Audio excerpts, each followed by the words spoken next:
आज ही Doubtnut app download करें। Doubtnut पर होगा अब आपके सभी मैथ्स, केमिस्ट्री, फिजिक्स और बायोलॉजी डाउट्स का सफाया। बस अपने क्वेश्चन की फोटो खींचो, उसे क्रॉप करो और तुरंत वीडियो सोल्यूशन पाओ। Download now. Thickness of air layer between the two coating surface, ठीक है, ऑफ स्फेरिकल कैपेसिटर। ठीक है, स्फेरिकल कैपेसिटर है, कंसेक्यूटिव स्फेरिकल कैपेसिटर फॉर्म कर रहा है और थिकनेस जो हमारा वो दोनों के बीच में जो थिकनेस है हमारा वो कितना है 2 सेंटीमीटर का। ठीक है, और जो कैपेसिटर फॉर्म कर रहा है इस स्फेरिकल कैपेसिटर जो फॉर्म कर रहा है वो मेरा कैपेसिटेंस इक्वल है। ठीक है, अगर ना 1.2 डायमीटर का अगर हम सिंगल कैपेसिटर लें, ठीक है, उसके बराबर है। जैसे अगर हम डायग्राम देखें इसका, तो हम लोग डायग्राम दे सकते हैं कि ना पहला क्या बोल रहा था कि ना कैपेसिटेंस जो हमारा फॉर्म कर रहा है, ठीक है, स्फेरिकल कैपेसिटर के कारण, और जो थिकनेस हमारा वो कितना है 2 सेंटीमीटर है। 2 सेंटीमीटर कहने का मतलब हो गया कि ना यहाँ से इस दोनों के बीच का जो थिकनेस है हमारा वो कितना है, हमारा दिया हुआ 2 सेंटीमीटर।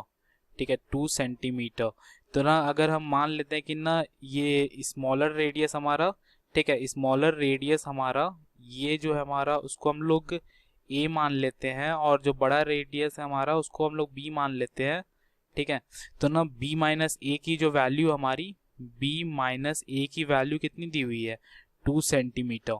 ठीक है, तो इसके कारण जो कैपेसिटेंस मेरा फॉर्म हो रहा है हमारा वो कितना है, हमारा C1 है।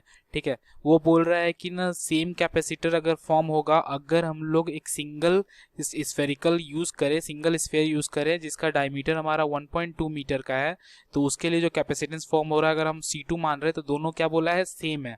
ठीक है, दोनों सेम है। तो ना अगर हम C1 की value 4 pi a b divided by b minus a, ठीक है, और जो C2 होगा हमारा सिंगल मतलब कि स्फीयर के कारण जो कैपेसिटेंस होगा हमारा वो क्या होता है, 4 pi epsilon naught into r होता है। ठीक है, और ये दोनों क्या है, हमारा इक्वल है। ठीक है, दोनों क्या हमारा इक्वल है। हम लोग को दिया हुआ है कि यहाँ पे जो आर की जो वैल्यू हमारी वो कितनी है, आर की जो वैल्यू हमारी कितनी है, 1.2 मीटर डिवाइडेड बाई 2। देख सकते हैं इसकी जो वैल्यू हमारी कितनी, 0.6 मीटर। ठीक है, या फिर हम लोग बोल सकते हैं कितना, 60 सेंटीमीटर मेरा रेडियस है। ठीक है, आर की वैल्यू 60 सेंटीमीटर है। सेंटीमीटर में इसलिए लिख रहा हूँ क्योंकि नहीं यहाँ भी टर्म मेरा सेंटीमीटर में है। ठीक है, 2 सेंटीमीटर। तो हमारा जो वैल्यू आ गया, और बी माइनस ए हम लोग को दिया हुआ है 2 सेंटीमीटर।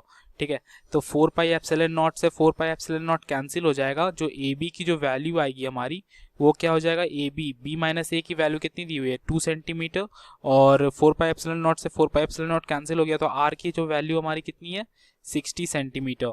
तो ए बी का जो वैल्यू हो गया हमारा, ठीक है, ए बी का जो वैल्यू हो गया हमारा वो कितना हो गया, 120। ठीक है, 120।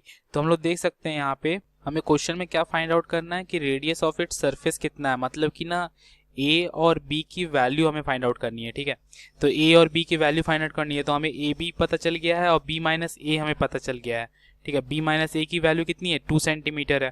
ठीक है, तो हम लोग इससे लिख सकते हैं कि ए इक्वल्स टू कितना होगा, 120 बाई बी होगा। ठीक है, इस ए इक्वल्स टू 120 बाई बी को हम लोग यहाँ पे सब्सटीट्यूट कर देते हैं। ठीक है, तो हम लोग सब्सटीट्यूट करते हैं तो ये क्या हो जाएगा, बी माइनस 120 बाई बी, ठीक है, इक्वल्स टू कितना, 2। ठीक है, तो इसको हम लोग सॉल्व करते हैं तो ये कितना हो जाएगा मेरा, b square minus 120 equals to कितना हो जाएगा, 2 टाइम्स ऑफ बी। ठीक है, तो हम लोग अगर एक साइड ले जाते हैं तो क्या हो जाएगा, b square minus 2b minus 120 equals to क्या हो जाएगा, 0। तो इसको सॉल्व करते हैं हम लोग, तो इसको सॉल्व कैसे करेंगे, तो ये हो जाएगा मेरा b square minus 12 times of b plus 10 into b, ठीक है, माइनस 120 इक्वल्स टू क्या, 0। तो b कॉमन ले लेते हैं तो ये क्या हो जाएगा, b माइनस 12, और यहाँ पे प्लस 10 कॉमन ले लेते हैं तो ये क्या हो जाएगा, b माइनस 12। ठीक है, इक्वल्स टू 0। तो b की जो वैल्यू आएगी हम लोग, b हमेशा पॉजिटिव में होगा, तो b की वैल्यू 2 आ रही है यहाँ पे, एक 12 आ रहा है, एक माइनस 10 आ रहा है। तो माइनस 10 तो पॉसिबल नहीं है क्योंकि ना कभी रेडियस हमारा नेगेटिव हो नहीं सकता। तो b की जो वैल्यू आई हमारी कितनी आ गई, वो 12 सेंटीमीटर आ गया। ठीक है, उसी तरह से हम लोग देख सकते हैं कि b माइनस ए की वैल्यू कितनी थी, b minus a equals to 2 था, मतलब कि b इक्वल्स टू क्या हो जाएगा, a प्लस 2 हो जाएगा। ठीक है, तो a की जो वैल्यू आएगी वो क्या हो जाएगी, b माइनस 2 हो जाएगी। तो b माइनस 2 कितना हो जाएगा, 12 माइनस 2, इसकी वैल्यू कितनी हो जाएगी, 10 सेंटीमीटर। तो हमें यही फाइंड करना था कि ना ए और बी जो होगा हमारा, ठीक है, ए की जो वैल्यू आ गई हमारी कितनी आ गई 10 सेंटीमीटर और बी का जो वैल्यू आ गया हमारा वो 12 सेंटीमीटर। तो यही आंसर हो जाएगा इस क्वेश्चन का। क्लास 6 से 12 से लेके नीट, IIT, जेई मेंस और एडवांस के लेवल तक 10 मिलियन से ज्यादा स्टूडेंट्स का भरोसा। आज ही डाउनलोड करें डाउटनेट ऐप या व्हाट्सएप कीजिए अपने डाउट्स 8400 400 400 पर।